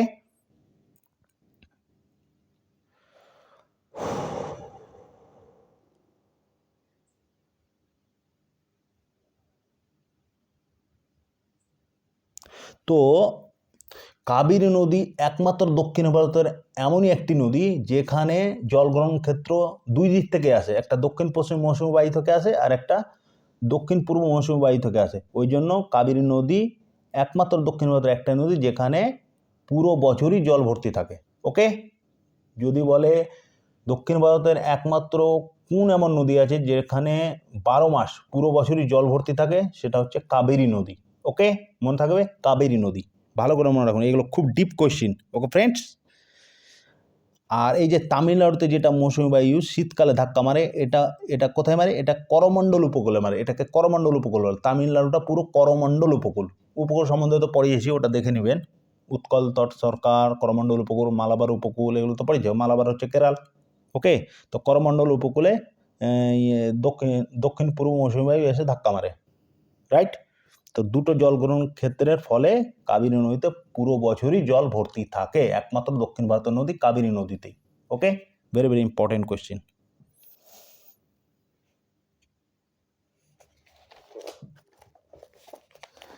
আর ইম্পর্টেন্ট নাই, কাবেরী হলে এবার বেগাই রিভার, তারপর তাম্র রিভার, এগুলো ছোট ছোট, শুধু উদ্গম স্থল পড়লেই হলো। ওকে, তো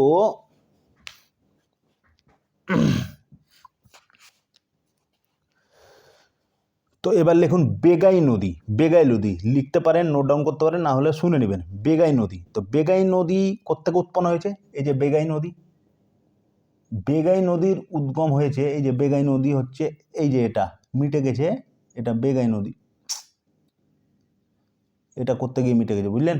এই যে এখান থেকে বেগাই নদী গেছে, আর একটা নদী আছে এখানে। ওকে, এটা বেগাই নদী। এই যে এখানেও আছে একটা পাহাড়, ছোট পাহাড়, ঠিক আছে? তো বেগাই নদী কোত্থেকে উৎপন্ন হয়েছে? বেগাই নদী হচ্ছে তামিলনাড়ুর বারুসনাথ পাহাড় থেকে, বারুসনাথ পাহাড় থেকে পাকের খাড়িতে পড়ে রামেশ্বরের মোহনাতে ডেল্টা বানায়। ওকে, তাহলে বেগাই নদী কোত্থেকে উৎপন্ন হয়েছে? তামিলনাড়ু, এটা তামিলনাড়ু, তামিলনাড়ুর বারুসনাথ পাহাড় থেকে। তামিলনাড়ুতে বারুসনাথ বলে একটা পাহাড় আছে, তামিলনাড়ুতে করমণ্ডল উপকূলে তামিলনাড়ুতে বারুসনাথ বলে একটা পাহাড় আছে। সেই বারুসনাথ পাহাড় থেকে পাক বলে একটা খাড়ি আছে, পক প্রণালী যেটা নাই, পক প্রণালী, ওটা একটা খাড়ি মানে ঝিল। তো পক প্রণালী ঝিলে গিয়ে পড়ে। তাহলে বেগাই নদী কোত্থেকে উৎপন্ন হয়েছে? করমণ্ডল উপকূল যেটা বলে, যেখানে তামিলনাড়ু আছে, তামিলনাড়ুতে একটা বারুসনাথ বলে পাহাড় আছে, সেই পাহাড় থেকে উৎপন্ন হয়েছে। বারুসনাথ, তামিলনাড়ুর বারুসনাথ পাহাড় থেকে বেগাই নদী উৎপন্ন হয়ে পক প্রণালী খাড়িতে পড়ে গেছে। পড়ে গিয়ে এই যে এখানে দেখছেন রামেশ্বরম, রাইট? রামেশ্বরম আছে না, রামেশ্বরম? তো রামেশ্বরম যে আছে, তো রামেশ্বরমের মোহনাতে গিয়ে পড়ে বে অফ বেঙ্গলে পড়েছে। ওকে, এখানে মোহনা বানিয়েছে, দিয়ে বে অফ বেঙ্গলে পড়েছে। তার বেগাই নদী উদ্গমস্থল কোথায়? উদ্গমটাই মনে রাখুন যথেষ্ট, আর বেশি কিছু দরকার নেই। উদ্গম হচ্ছে তামিলনাড়ুর বারুসনাথ পাহাড় থেকে উদ্গম হয়েছে বেগাই নদীর। ওকে, তামিলনাড়ুর বারুসনাথ পাহাড়। এবার লাস্ট নদী দেখুন, সেটা হচ্ছে তাম্রপানি রিভার। তাম্রপানি রিভার এটা এই ছোট একদম তাম্রপানি রিভার, এই যে এখানে আছে দেখুন। তাম্রপানি রিভার কোত্থেকে হয়েছে? তাম্রপানি রিভার হয়েছে কারাডামাম একটা পাহাড় নাই, পড়িয়েছি ওয়েস্টার্ন ঘাট যখন পড়াই তখন পড়িয়েছি, পশ্চিম ঘাট সম্বন্ধে যখন পড়িয়েছিলাম পর্বত সম্বন্ধে তখন পড়িয়েছি। তো কারাডামাম পাহাড় যে আছে না, কারাডামাম পাহাড়ের আরেক নাম কি? এলাইচি পাহাড়, রাইট? তো কারাডামাম পাহাড় বা এলাইচি পাহাড়ে একটি শৃঙ্গ আছে। কারাডামাম পাহাড় বা এলাইচি পাহাড়ে একটি শৃঙ্গ আছে, যার নাম হচ্ছে, এই যে এখানে লেখা আছে, যার নাম হচ্ছে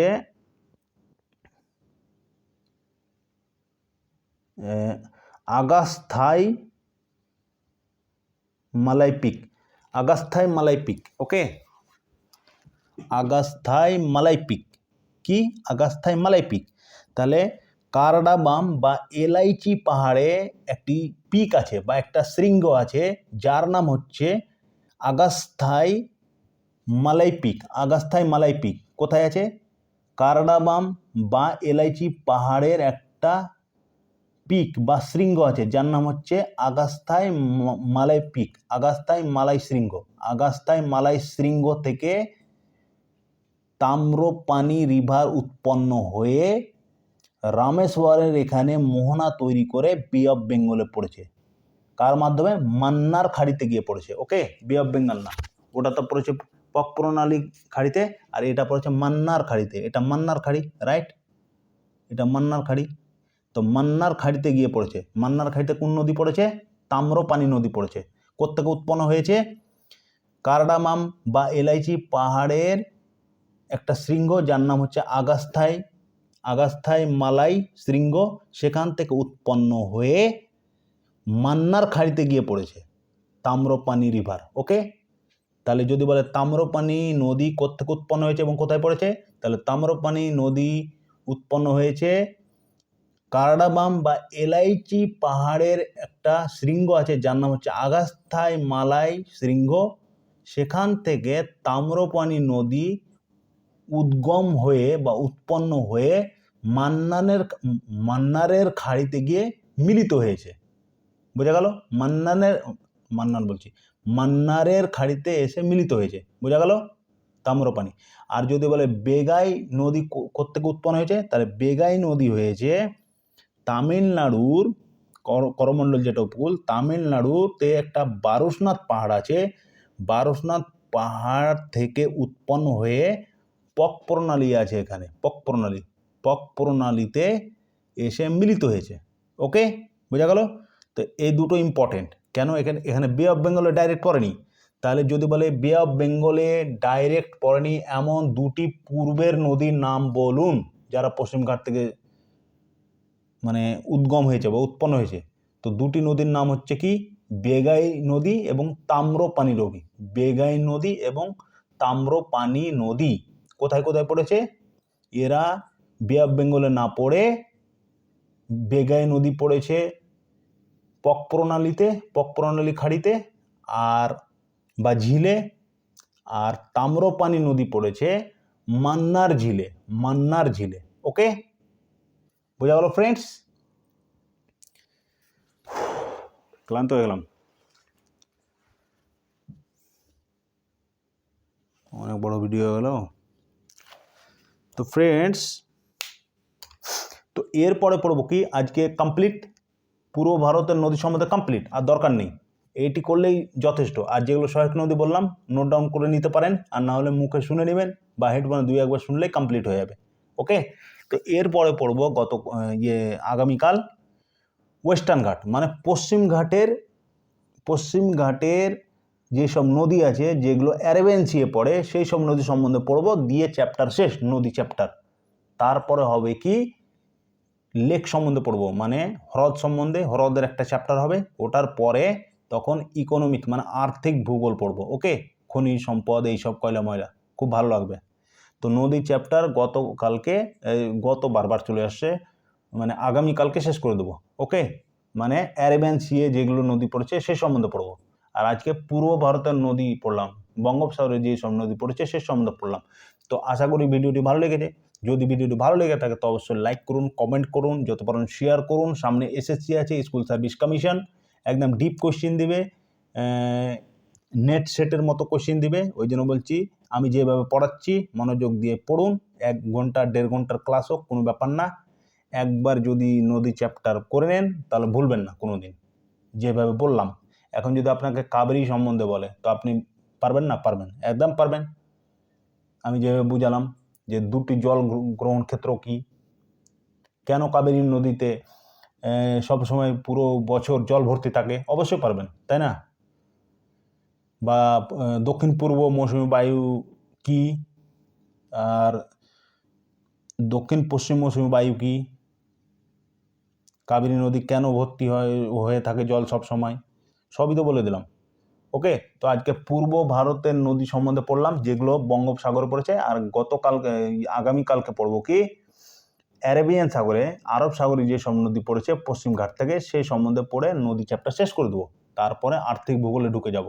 তার আগে লেক সম্বন্ধে মানে হ্রদ সম্বন্ধে একটা চ্যাপ্টার করিয়ে দেবো, তারপরে আর্থিক ভূগোলে ঢুকে যাব। ওকে ফ্রেন্ডস, খনিজ যেগুলো খুব ভালো লাগবে। তো সত্যিকারে যদি ভিডিওটি মন ছুঁয়ে থাকে তো অবশ্যই লাইক করবেন, কমেন্ট করবেন, যত পারেন শেয়ার করুন এবং কাইন্ডলি আমাকে মোটিভেট করার জন্য লাল বাটনের সাবস্ক্রাইব বাটনটি অবশ্যই দেবে রাখুন এবং বেল আইকন প্রেস করে রাখুন, কেননা সামনে এসএসসির ফর্ম ফিল আপ চালু হতে চলেছে। ওই জন্য আমি এসএসসির আরও ডিপ করে পড়াচ্ছি, বেঙ্গলের এসএসসির জন্য বিশেষ করে, আর এমনি তো অল ইন্ডিয়ার পরীক্ষার জন্য আছেই, পড়তে পারে, আর বিশেষ করে এসএসসির জন্য আরও ডিপ পড়াচ্ছি, স্কুল সার্ভিস কমিশনের জন্য।